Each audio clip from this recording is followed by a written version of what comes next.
Are you ready to talk about our journey a little bit and let everybody know how good you're doing? I'm really tired this morning, huh? Yeah, we crossed in November was 17 years, so I'm going to call today's thing 17.2 because we're 2 months into our 17th year of this journey, 18th year of this journey, right? We're going to have 18, it'll be 18 years. Wow, that's a lifetime, dude. That is a whole lifetime. Are you ready, though, to share with everybody and tell them? Can you tell? No? He said no. He says no with his eyes, and he says yes. He signed yes. Although we are working on the iPad, and he's doing really good with eye control. But I need you to pay attention, a little bit of attention, okay? Here, turn your head. There you go. Is that better? That looks better. Does that feel better? Say yes. Remember that skit we used to do? So we're progressing very well. We are changing up the diet some more, eating by mouth, trying to make sure all that's good, right? You like eating by mouth? You like to get to eat a little bit by mouth every day? Yeah, I know you're tired. You're going to stay awake. Am I boring you? I'm already boring you? So, I think the biggest struggle really is just, I would say the biggest struggle is keeping faith, but it's not really. The biggest struggle is not seeing faith give the results we want, right? But every day, you just can't not hope. You can't hope, there's not a button, right? I can't not believe. I can't not trust God to take us through each day. And I was thinking earlier this morning about all the places we've been. You know, I did some GoFundMe, and we went to Iowa and we did a whole week of intensive physical therapy. He got in the swimming pool, he got in a walking thing, he rode the bike, and it just wasn't the right thing. It wore him out. We did way too much, but we tried, right? All the things we tried.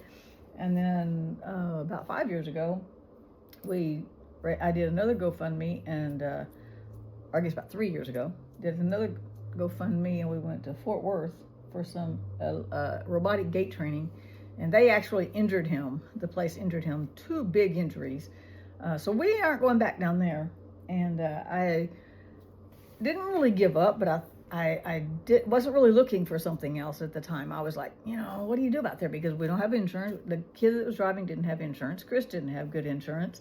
And then with no income, he's on Medicaid, and Medicaid doesn't pay hardly for anything. Hey, don't go to sleep, I'm talking. Don't go to sleep, I'm talking. Don't go to sleep, I'm talking. Listen to me. So we tried a whole bunch of different things, right? And then I really wasn't looking, but I was hopeful. I had a standing frame, and I was working with him as best as I knew. What I've done over the 17 years is every time he has had therapy or we've talked to therapists, I watch what they do and I learn, right? I learned a whole lot of things. I've done a lot of reading. I've read a lot on the plasticity of the brain. So I read the first book I read after his accident, and I brought him home, which would have been about a year in, was on the plasticity of the brain. That was very encouraging. It wasn't the typical type of book I would read, but I read that, and it was like, man, that's awesome, right? And so I began to learn, and so I've watched every therapist we've worked with. I've learned something from: what to do, not to do, how to transfer, how to lift, how to move, how to stimulate the brain and things like that. So we've learned a lot, huh? So I was just content to just keep doing what I was doing because I was seeing progress. As progress has come, there's always been progress, and this is one of my mottos: is progress is progress. I learned that. Actually, he was out of ICU and out of isolation, and I met a dude online from somewhere way up north, and he told me 2 things to remember. One, this was very encouraging, and I've held on to this for 17 years. The first thing is progress is progress. If you're progressing, you're not getting worse. It's progress. Even if it's this much and you can't hardly even measure it, it's still progress, right? That's our motto: progress is progress. And the second thing he told us was, doctors don't have the last word. God has the final word. So I've held on to those 2 things, and my mantra has been progress is progress all this time. So I had to hold on to every little tiny incremental bit of change or progress every time, and just be happy for that and focus on that. Something else he said was focus on how far you've come, not how far you have to go.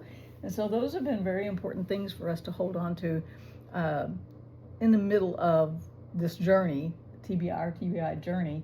Now, though, I had actually dropped someone off at an AA meeting, and I was coming home from dropping them off, and literally came up a road I hardly ever traveled on, and saw 34 Project. So if you've been following along, you know that some of the newest things he's doing is, first, he's pretty well mastered the bike. He rides almost 4 miles in 20 minutes every time now. He just takes off when he gets on there. And over the last few weeks, he has now been in the Rise and Walk 4 times walking. You'll see the videos. I'll add that little B-roll here after we get done, right? And Friday was his 4th time to walk on the Rise and Walk, which he's been sitting on it for a long time, but he's actually, the last 4 weeks, he's started walking on it. He was on it for 25 minutes Friday. That was the longest he'd been on.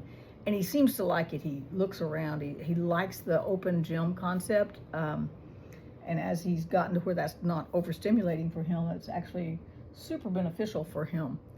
And I guess my point is, I'm just too dang stubborn to give up. I'm not going to just let brain injury have my son. I just can't do that. So every day I'm praying, I'm asking God for it. There's a scripture in Proverbs that says he gives witty inventions. And so I prayed, God, show me strategies to know how to get him to move, get him to move his arms more. Look how loose he is now. Look at this. This is awesome. That feels good. Yes? Can you show me yes? Show our viewers that you can say, he's not in the mood. Never mind. He's really tired this morning. That's okay. You're doing awesome. You're doing awesome. But I've asked God for ideas, and like I said, I've studied, I've watched, I read a lot, and I could probably write a book on what I've learned, right? So maybe nobody would read it, but I could write it. And I have written some books on what we've learned as far as faith, and I'm working on the story, and I think I may call it, I can't walk it for you, but I can walk it with you, because I remember making that commitment one day. I was out on a run he was at the hospital. It was about this time of year. It would have been 2009. He was in a regular room. Finally, we were actually trying to get him in a nursing home, which was a heart-wrenching time to walk through, because that's not what I wanted. But I had given away everything and moved to Chicago. I was headed to the mission field. I couldn't just take him home. I felt like a failure because I didn't provide for my own son. So I just didn't have a home. I couldn't just take him home. I didn't know what to do. I didn't know what the future looked like. It was so hard. And so I had gone out for a run and started training to run. I got out of the hospital, usually while they bathed him, and did the run. And on that run, I was like, I can't walk this for him. I wish I could. I would trade him places. Today, I would even trade you places today, boo. And I thought, I can't walk it for him, but I can walk it with him. And I remember being committed to the journey at that point. And I went back in, and I literally crawled up in the bed next to him. And I said, Chris, I'm in it. We're gonna do this thing. And so we went to the first nursing home in the next month and a half, about 6 weeks. We'd go to the first nursing home. We'd go to New Orleans for therapy. He wouldn't respond. And then we came back up here to Oklahoma after that. And he was in the nursing home here for from first part of September 2009 till June of 2010. And then I was able to get an apartment. I could kind of start planning. It was so hard. It was a hard decision to bring him home too, because I did not feel equipped. And I was terrified every time I had to transfer him. But the whole point is that I'm not going to give up. We're not giving up. And now we're seeing a lot of really good progress. I like progress, and progress is progress. And that's been part of the struggle, is the faith part. Having faith, but not seeing a miracle. We didn't see God just, there's a story in Acts. Hey, God did it once, right? In Acts chapter 4, is that the chapter where the guy was lame from birth? He'd been lame for 40 years, paralyzed, laying at the gate. And Peter and John came to the temple to pray, and he said he was begging for money, which was his job. It was an honorable profession in that day, right? And he was working in the only way he could to provide for his family. And Peter said, look at me, I don't have money, but what I do have, I can give you. And he said, take up your bed and walk. And the dude got up, and he was contractured, just like Chris. And I'm like, so God did it before. I know he can do it.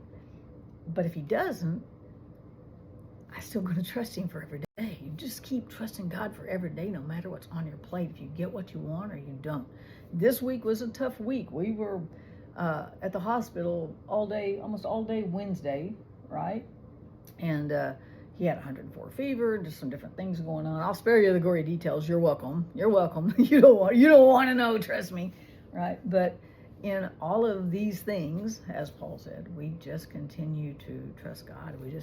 The best part of all of this is Chris is still making progress. So I don't have a spot that would be a good spot to give up. And I can promise you it's not going to be today. So that's kind of an update. Like I said, you should see the B-roll here. I'll add some B-roll with his bike riding and his walking on the rise and walk, and he's just doing some really cool things. And so you just do the best you can every single day with whatever you got on your plate. Just take that plate to God and say, help me navigate this, help me get through this. And God has been faithful. Thank you guys for following along and for keeping up with our journey. We're into 17 years and 2 months since his wreck, and this is going to be an exciting year. Better stay tuned.